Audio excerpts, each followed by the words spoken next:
मुकेश एक गरीब मजदूर था जो छोटे मोटे काम करके अपना गुजारा करता था। उसके परिवार में उसकी पत्नी भूरी और 2 बच्चे थे, निम्मी और बंटी। पापा मेरे लिए क्या लाए? माँ देखो पापा आ गए। बंटी और निम्मी हमेशा दरवाजे पर ही खड़े रहते थे क्योंकि उन्हें पता था कि उनके पिताजी उनके लिए कुछ न कुछ लेकर ही आएंगे। ये तेरे लिए और ये तेरे लिए और मेरे लिए? तुम्हारे लिए राशन लाया हूँ। एक सेठ ने जंगल में जड़ी बूटियां ढूंढने का काम दिया है। बोल रहा था कि अगर उसे मैं अच्छी जड़ी बूटियां लाकर दूं, तो दिन का मुझे 500 रुपए देगा।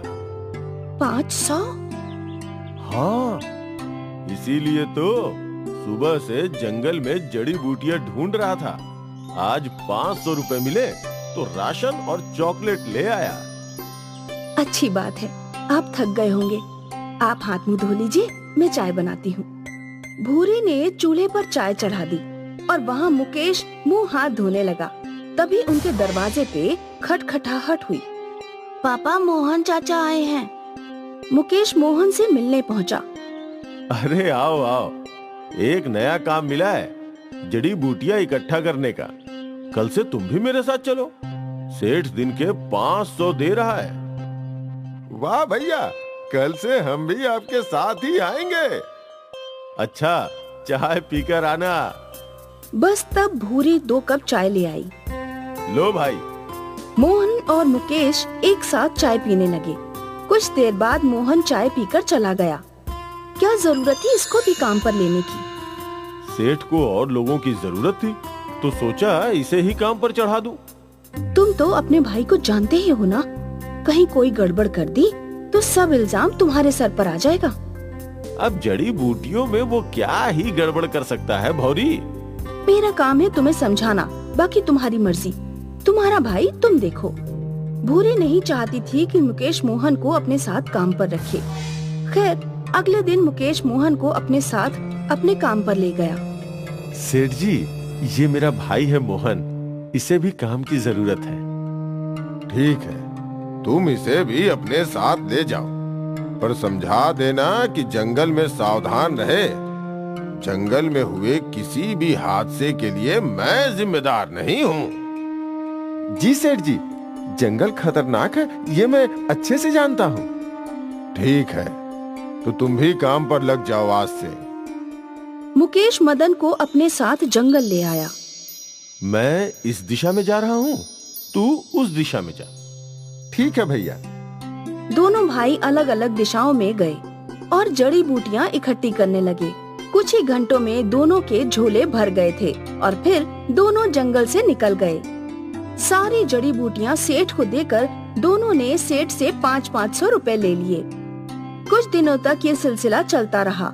मुकेश और मोहन सेठ जी को जड़ी बूटियां देते गए और पैसे कमाते गए। फिर एक दिन मुकेश जंगल में जड़ी बूटियां इकट्ठी कर ही रहा था कि अचानक से एक बड़ा पेड़ उसके ऊपर गिर गया। मुकेश की चीख सुनकर मोहन दौड़कर उसके पास आया। उसने वो पेड़ हटाया और मुकेश को तुरंत अस्पताल ले गया।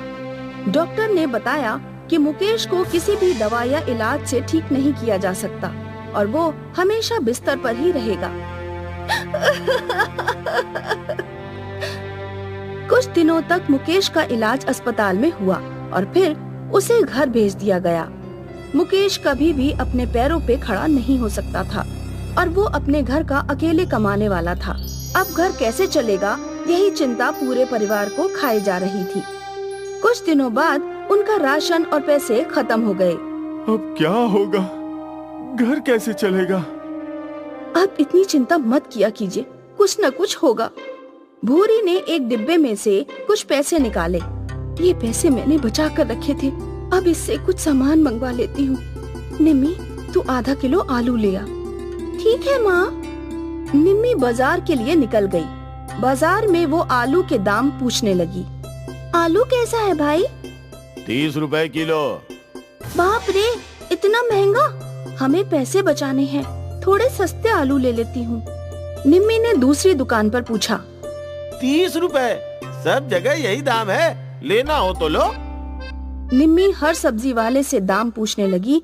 फिर अचानक बाजार के कोने में उसे एक बूढ़ा आदमी दिखा जो आलू बेच रहा था। अरे बेटी, आलू ले ले, मेरे अपने खेत के हैं।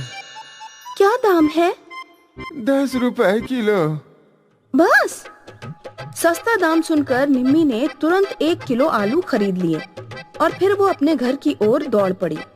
जब निम्मी घर पहुंची, ये लो माँ, ये क्या इतने गंदे आलू ले आई?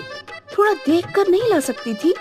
माँ, यही सबसे सस्ते थे, बस 10 रुपए किलो थे, हम 1 किलो ले आए, बाकी सब जगह 30 रुपए का दाम था। ठीक है। भूरी ने उन आलू को धोया तो सारे आलू का रंग बदल गया। कोई आलू लाल तो कोई हरा था। ये कैसे आलू हैं? रंग बिरंगे। माँ, इन रंग बिरंगे आलू के पराठे मिल जाते तो मजा ही आ जाता। बंटी ने ये बोला ही था कि उसके सामने रंग बिरंगे आलू के पराठे आ गए। भूरी को अपनी आंखों पर यकीन ही नहीं हो रहा था। हे भगवान, ये कहाँ से आए? क्या पता माँ, ये तो जादू है। माँ देखो, एक आलू गायब हो गया। क्या? रुको, मैं कुछ और मांगती हूँ। काश हमारे पास एक कुत्ता होता।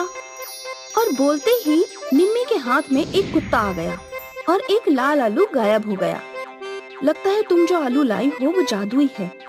हम लोग जब भी कोई इच्छा मांगते हैं तो एक आलू गायब हो जाता है। अब आखिरी आलू बचा है, सोच समझ कर मांगना होगा। माँ, ढेर सारे पैसे मांगो जिससे पापा का इलाज कर सकें। नहीं माँ, तुम पापा को ही ठीक करवा दो। भूरी सोच रही थी, उसे अपने पति को ठीक कराना था और अपनी जिंदगी की परेशानियाँ भी ठीक करनी थी। कुछ देर अच्छे से सोचने के बाद, मैं चाहती हूँ कि मेरे पति अपने पैरों पर खड़े होकर अपने नए बंगले के बाहर, जिसके अंदर सारी सुख सुविधाएं हो, इतना धन हो कि हमें कभी पैसों की कमी नहीं हो। और तुरंत जादू हुआ। वो लोग एक बड़े ही आलीशान घर में थे जहाँ सारी सुख सुविधाएं थीं और मुकेश अपने पैरों पर खड़ा था। भूरी अपने आंसू रोक ही नहीं पाई। धन्यवाद भगवान जी, आपका बहुत बहुत धन्यवाद। भूरी और बच्चों ने मुकेश को गले लगाया। मुझे तो यकीन नहीं हो रहा है कि मैं अपने पैरों पर खड़ा हूँ। डॉक्टरों ने तो असंभव ही कह दिया था। भूरी की समझदारी से उसकी सारी समस्या एक साथ हल हो गई। उसके पास एक ही जादुई आलू बचा था जिससे वो एक ही इच्छा मांग सकती थी, पर उसने सब कुछ एक साथ मांगकर सारी समस्या ही दूर कर दी। रंग बिरंगे जादुई आलू गायब तो हो गए, पर मुकेश के परिवार को खुशियों से भर गए।